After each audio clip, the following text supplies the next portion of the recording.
go to our next caller. I believe his name is Manucher. Manucher, welcome. You're on the air with Jesus or Muhammad. Yes, good evening. I came on the line last week.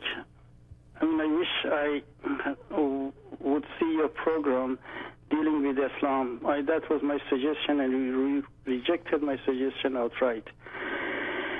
So I would reluctantly like to take up your valuable time and just to show you that how this position of yours can weaken your position.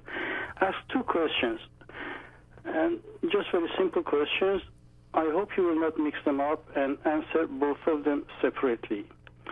My first, give me a name of a reference history book other than the religious books that mention Jesus Christ. Oh, that's easy.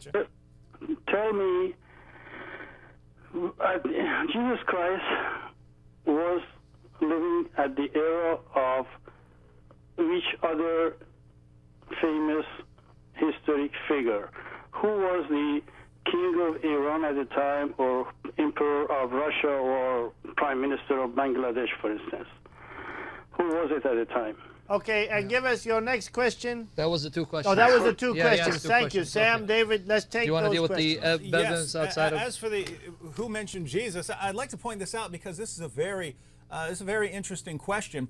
One, many people overestimate the amount of historical sources we have from the 1st and 2nd and 3rd centuries. We know that the Roman emperor during the time of Jesus was the Roman Emperor Tiberius. Here's a little question for historical research. How many sources, how many historical sources do we have that even mention the Roman Emperor Tiberius within 150 years of his life? Exactly. If you don't know, we have 10 sources. We have 10 ancient sources within 150 years of the most powerful man on the planet that even mention his existence. So we have 10 sources, and by the way, one of those is the Bible. The Bible mentions the Emperor Tiberius. Luke 3. Now, how many sources within 150 years of Jesus do we have that mention Jesus?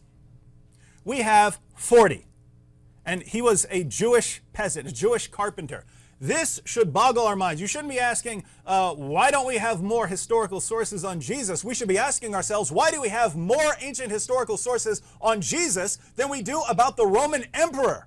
Because this shows you the importance of Jesus of Nazareth. Exactly. Now, if you'd like some ancient sources, some non-Christian sources, you can go to Tacitus. Tacitus talks about Jesus and his followers. The Jewish historian Josephus mentions him. The Greek satirist Lucian of Samosata mentions him.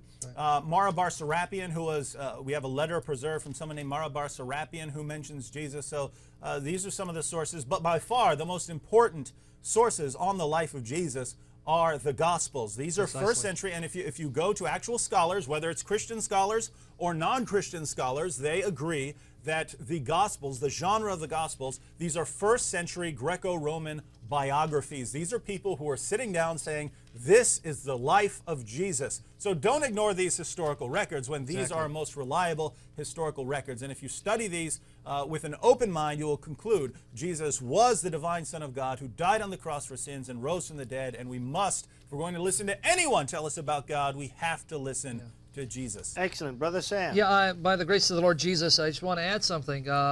The caller assumes that if a document is religious in nature, somehow that makes it less reliable. Are we to assume that only non-religious figures can record history accurately, so that an atheist is less biased than someone who's religious? Everyone has their biases. In fact, if you read any ancient record, the author who's writing has a specific bias, whether it's religious or otherwise. So try to brush aside the New Testament documents as being irrelevant because they're religious. This is irrational, and it's being inconsistent because this is not how we do history. And secondly, you have to account for the start of Christianity. When you say, well, give me some sources outside of any religious documents, in other words, you're trying to undermine the New Testament because they're religious documents, you have to explain the origin of the faith of these authors.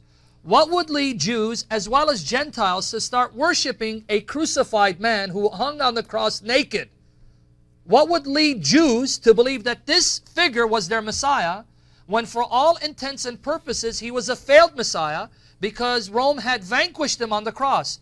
The only explanation for their faith in worshiping, not just believing, in worshiping this man is because God exists and raised him from the dead, showing that he's not a failed Messiah. He is the eternal Son in the flesh. Excellent point. Notice the circularity of the position. Precisely. We'll assume that there is no God, that Jesus was just a regular person, that all religions are false, that there is no truth about God, that the only thing that's true is naturalism, the natural world is all there is. And once we've assumed that, then we'll go to the historical evidence and reject anything that tells us about anything supernatural, or Jesus performing miracles, or Jesus rising from the dead.